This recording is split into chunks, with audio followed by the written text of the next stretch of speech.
Boa noite, já está no ar o programa O Parlamento, um espaço de inteira responsabilidade do Gabinete de Comunicação e Imagem da Assembleia Nacional. O destaque de hoje recai para a 138ª Assembleia da União Interparlamentar, realizada em Genebra, Suíça. Motivos suficientes para continuar aí desse lado na nossa companhia.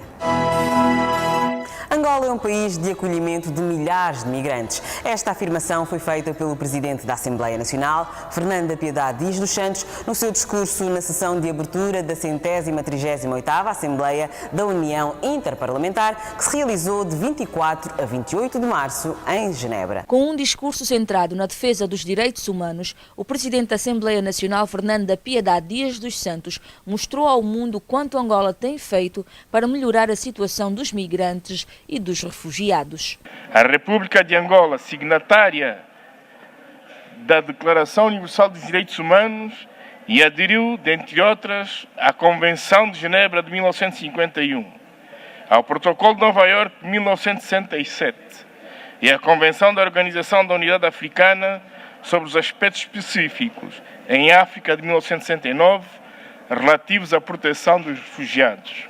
Existem documentos fundamentais que constituem o quadro legal e, desta forma, o garante dos direitos de pessoas em situações de vulnerabilidade.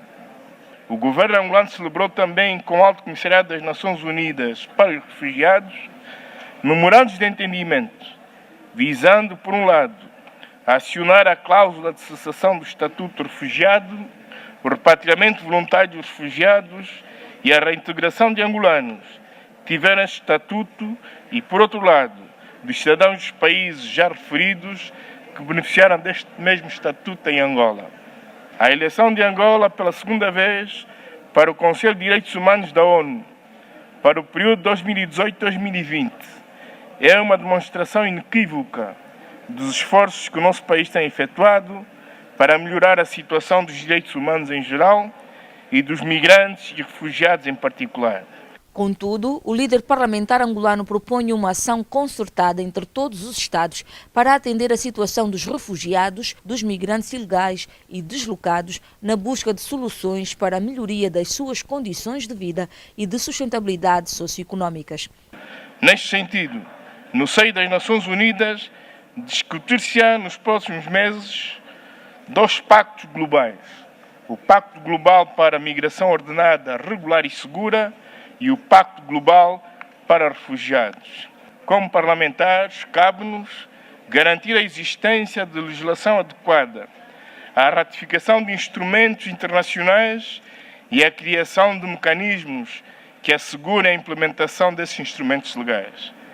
Cabe-nos também prever, aprovar e fiscalizar os recursos e as políticas de promoção do desenvolvimento que assegurem o bem-estar dos povos, bem como fomentar o diálogo internacional para a promoção da paz, da segurança e da manutenção da estabilidade a nível mundial. O Presidente da Assembleia Nacional, Fernanda Piedade Dias dos Santos, discursou na sessão de abertura da 138ª reunião da União Interparlamentar, realizada de 24 a 28 de março em Genebra, Suíça.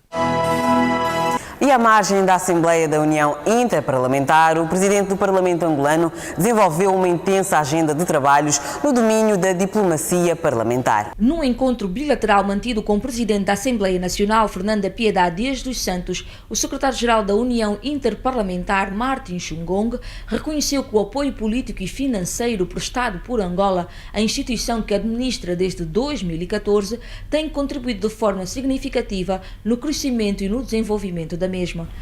I use the opportunity. Devo dizer que também este apoio valeu porque falamos da contribuição que Angola tem estado, do apoio financeiro que Angola tem prestado à União Interparlamentar e também Angola é um país importante naquilo que tange as contribuições que eu tenho realizado até ao momento. Sabemos que nós estamos satisfeitos, mas temos de trabalhar muito mais, temos de nos engajar muito mais e sabemos também que nos próximos meses este reforço da cooperação será feito. O Presidente da Assembleia Nacional, Fernanda Piedade Dias dos Santos, num outro encontro mantido com a sua homóloga da África do Sul, Baleka Mbete, recebeu um parecer favorável sobre o processo de transformação do Fórum Parlamentar da SADC a Parlamento Regional. we have discussed the importance of Nós discutimos a transformação do Fórum Parlamentar da SADC, que tem sido um processo há muito esperado. Vamos também dar a conhecer aos nossos presidentes para que este desiderato seja uma realidade. Para além da confirmação da África do Sul, Fernanda Piedade Dias dos Santos também obteve resultados positivos sobre o processo de transformação do Fórum Parlamentar da SADC na audiência concedida ao deputado José Catupa, porta-voz da Comissão Permanente da Assembleia da República de Moçambique. Ainda no âmbito do reforço das relações de cooperação, o presidente da Assembleia Nacional, Fernanda Piedade Dias dos Santos, foi recebido em audiência pela presidente da União Interparlamentar, Gabriela Barrum.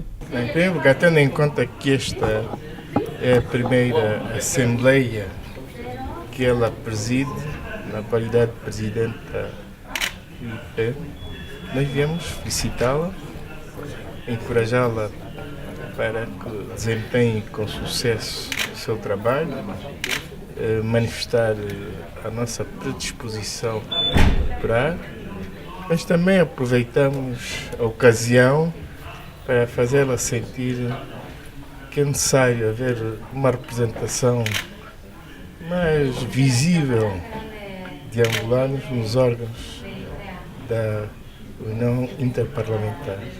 A presente foi receptiva.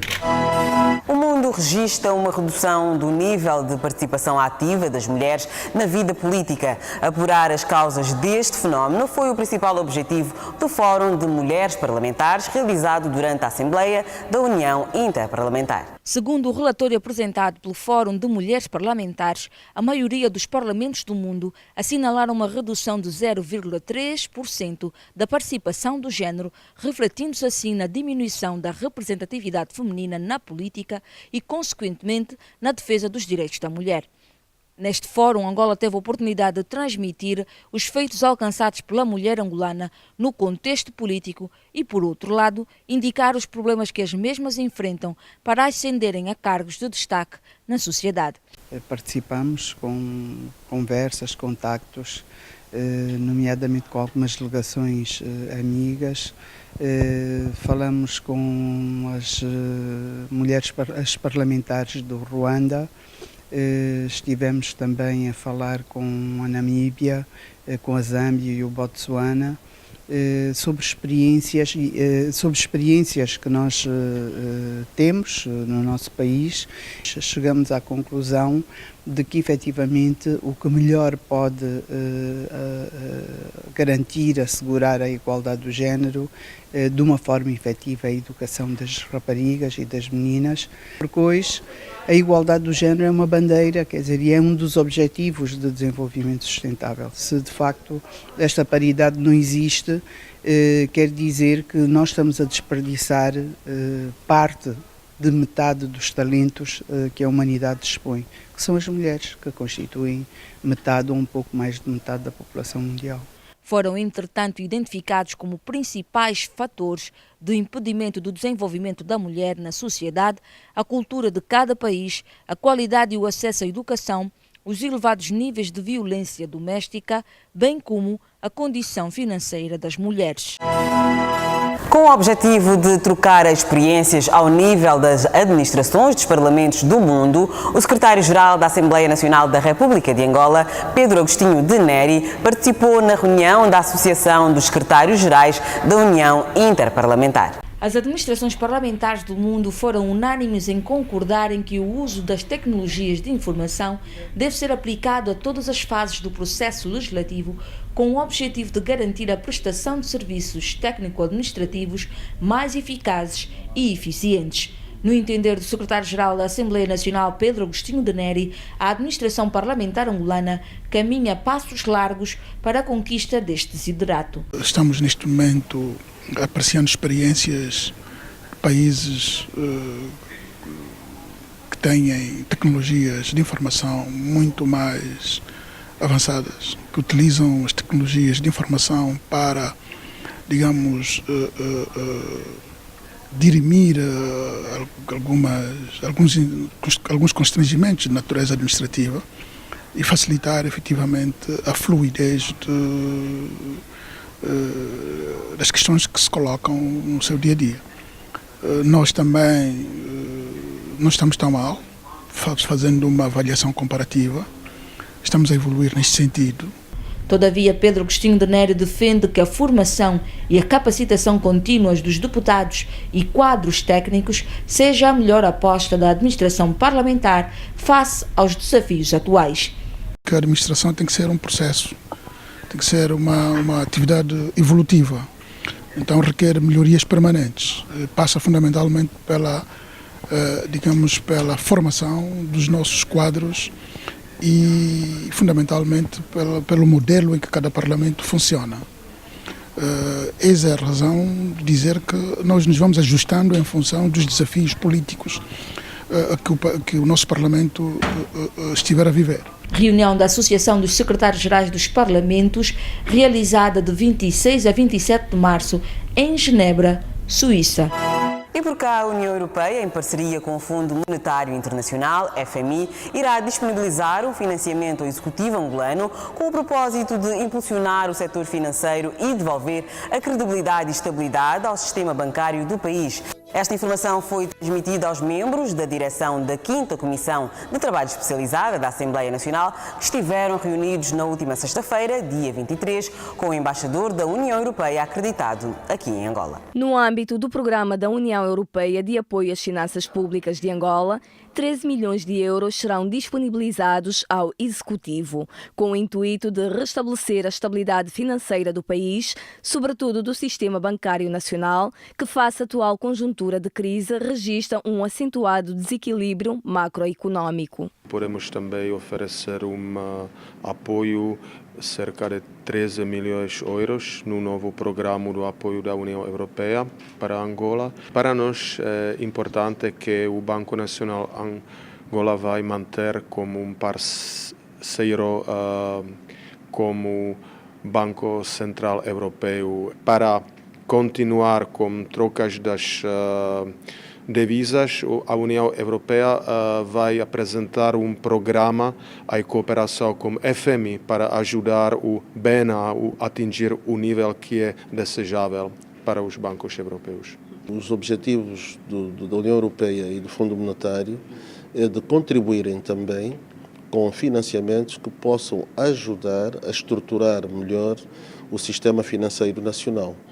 E eles referem mesmo à questão da cooperação com o Banco Central, nos aspectos da regulação, assim como também da própria vitalidade que se espera no curto prazo para o setor financeiro angolano. Todavia, o embaixador da União Europeia acreditado em Angola, Thomas Ulikne, apelou a um maior envolvimento do Parlamento no acompanhamento e fiscalização das questões relacionadas com as finanças públicas. Na oportunidade, o presidente da Comissão de Economia e Finanças da Assembleia Nacional, deputado Diógenes de Oliveira, solicitou o reforço do programa de formação de apoio parlamentar na área de finanças públicas. Defendemos mais uma vez a continuidade e o reforço das relações que devemos manter com a União Europeia, acima de tudo no domínio da formação, foi o nosso grande foco,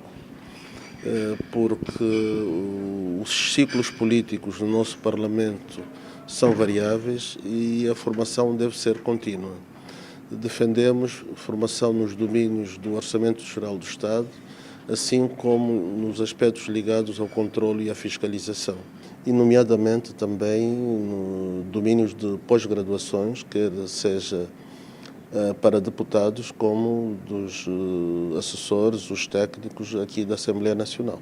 No quadro da retoma e dinamização da cooperação entre o Parlamento Europeu e a Assembleia Nacional, está a ser projetada uma visita do Presidente da República, João Lourenço, ao Parlamento Europeu, cuja data será anunciada oportunamente.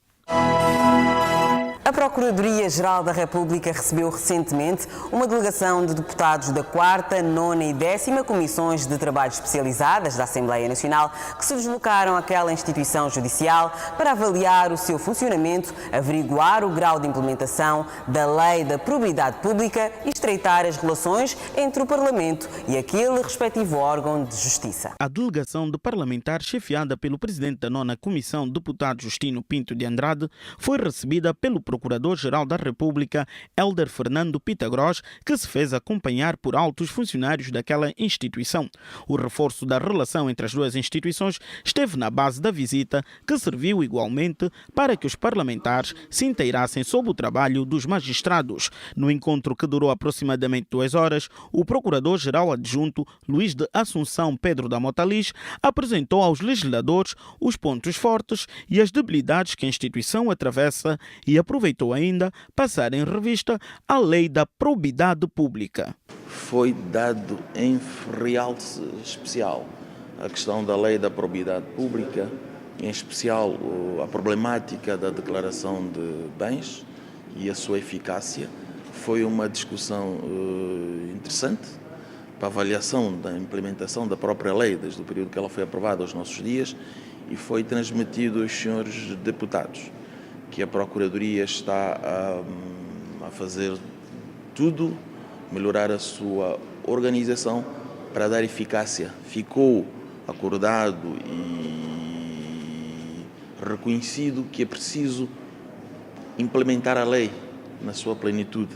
É preciso que todas as pessoas sujeitas a esta obrigação é legal, é preciso criar mecanismo para fiscalizar e responsabilizar aquelas entidades sujeitas à obrigação de apresentar declaração de rendimentos que por qualquer razão não o façam.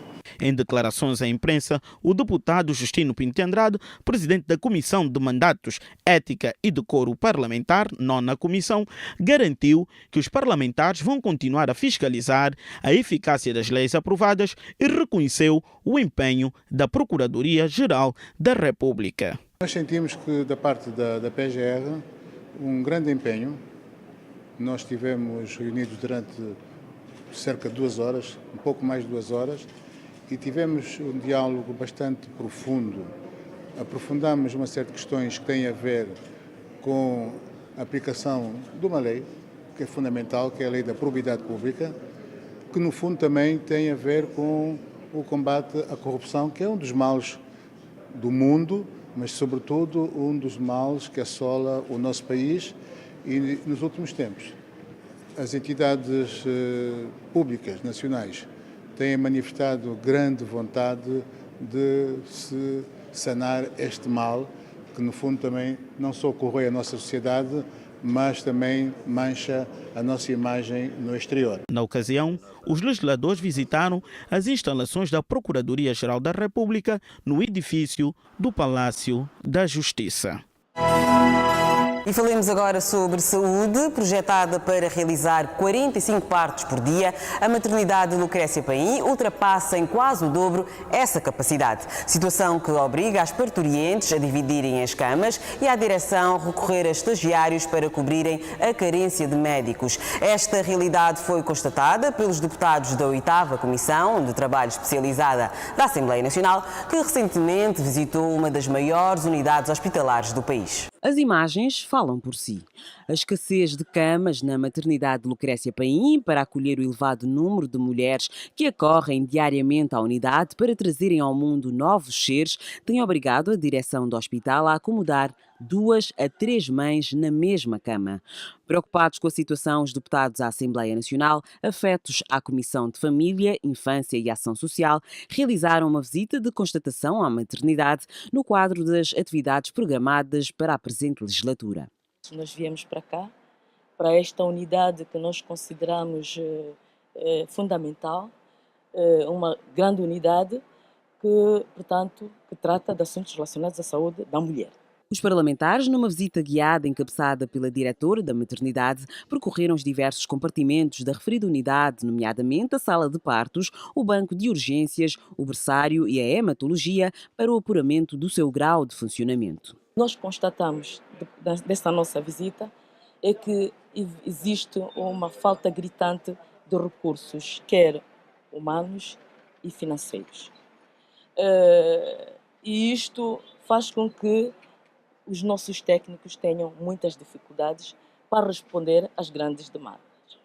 Por outro lado, há uma preocupação que também é gritante, seria a alocação de recursos, quer financeiros ou humanos, para a rede primária da saúde, para poder desafogar, portanto, essas grandes unidades. Adelaide de Carvalho, diretora-geral, disse na ocasião que a maternidade conta com um total de 800 funcionários, dos quais 52 médicos, entre nacionais e estrangeiros, 365 enfermeiros, registrando uma carência de anestesistas. Contudo, estes números ainda não satisfazem a demanda. Nos últimos tempos nós temos assistido um aumento da demanda assistencial, um maior número de doentes a acorrerem à unidade, o que implica um maior consumo de recursos materiais, de meios médicos, etc., o que naturalmente pressupõe também um maior consumo de recursos financeiros. Estas e outras dificuldades foram constatadas pelos representantes do povo, dificuldades estas refletidas no atendimento. Tive um desmaio hoje de manhã, mas desde que eu cheguei aqui o atendimento não está a ser correto. Então, o que é que se passa? É que tem muita demora aqui. Estou com 9 meses de mal, comecei a sangrar. Está vindo ter o bebê, como vivo em Viana, e tenho um problema sempre que estou concebida. Perco sempre o bebê, então as doutoras mandaram vir para aqui. A presidente da 8ª Comissão reconheceu o árduo trabalho feito por estes profissionais de saúde e disse ainda ser urgente rever o orçamento atribuído à maternidade Lucrécia Paim, dando-lhe assim capacidade para responder às prementes necessidades que enfrenta. Perante os constrangimentos encontrados, a deputada Clarice Muquinda aponta para já uma solução. A solução desses problemas todos que nós constatamos aqui passam pela afetação de recursos financeiros para essas unidades hospitalares. É o fundamental. E, infelizmente, ainda o Orçamento Geral de Estado de 2018 ainda não responde a essas demandas. E, portanto, nós vamos continuar a lutar, vamos continuar a exigir do Executivo que apresente um novo quadro que possa, portanto, contemplar as necessidades dos setores tão vitais quanto são esses da saúde. Ao hospital Lucrécia Paim acorrem diariamente perto de 180 pacientes, com uma média de mais de 80 nascimentos por dia. Destes, entre 35 a 40 são partos por cesariana. Na senda do programa das Jornadas Março Mulher, uma delegação do Grupo de Mulheres Parlamentares, chefiada pela deputada Maria do Carmo Assis do Nascimento, participou na passada semana de uma série de atividades em alusão ao Dia Mundial da Água, comemorado anualmente a 22 de março. Concentradas no município de Belas, as atividades incluíram uma visita ao projeto de abastecimento de água no bairro do Bita Tanque, onde as parlamentares receberam as explicações sobre o andamento do projeto Bita, que prevê a construção de uma estação de tratamento de água para abastecer a população daquele município que vive uma forte carência do líquido precioso. As deputadas também marcaram presença numa feira de saúde realizada no município pela administração local. No contacto direto com a comunidade foram passadas mensagens sobre o uso consciente da água e os cuidados a ter com a mesma, de forma a prevenir doenças. A feira de saúde incluiu na sua programação a distribuição de mosquiteiros para a população e uma campanha de vacinação contra o tétano. A mesma delegação aproveitou a ocasião para visitar a escola primária e secundária do primeiro ciclo, número 2054, e o posto de saúde Bita Tanque. No dia 4 de abril de 2002, o Parlamento foi palco da assinatura do Acordo de Paz entre o Governo e a UNITA, tornando-se assim numa das maiores conquistas do povo angolano a seguir à independência nacional a 11 de novembro de 1975. A menos de uma semana para as comemorações do 16º aniversário do Dia da Paz e Reconciliação Nacional, a nossa equipa de reportagem foi até à rua recolher algumas mensagens sobre este importante marco na história da nação angolana.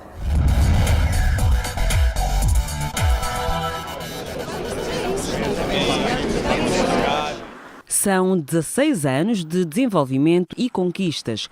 O êxito alcançado a 4 de abril de 2002 é atualmente uma referência internacional. A rubrica A Voz do Cidadão, na sua ronda pela cidade capital, ouviu alguns depoimentos daqueles que reconhecem os ganhos da paz com o fim dos conflitos internos. É com a paz que o povo angolano alcançou a liberdade, e não só, né? Porque é com ela que nós podemos andar nas ruas, podemos ir à escola. O que eu deixo aqui? Protejamos a paz, porque é um bem benéfico. É só nós olhar em outros países, do jeito que tem muito conflito, e não é bom para ninguém, muito menos para os nossos irmãos, os nossos filhos que estão aí a crescer.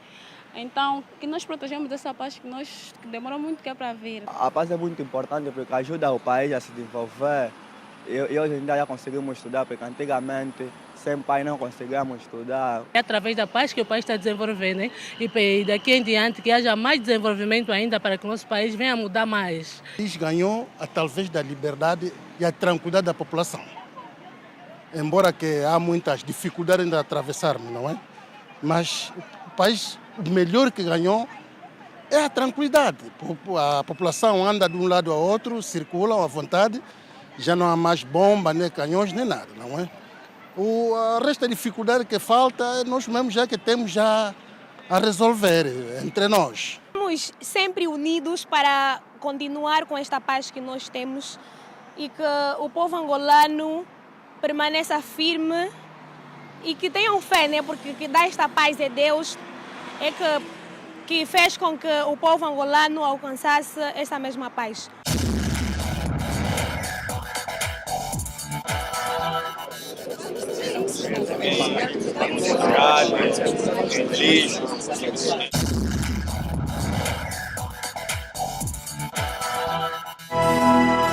E é desta forma que colocamos o ponto final na edição de hoje do nosso programa. O Parlamento marcará a presença na Rádio Nacional de Angola na próxima quinta-feira, ao longo do programa Manhã Informativa. Nunca é demais relembrar o nosso endereço eletrónico. Anote: parlamento.ao é o site oficial da Assembleia Nacional, onde poderá encontrar as últimas que fazem notícia aqui na Casa das Leis. O Parlamento mais perto de cada angolano. Boa noite.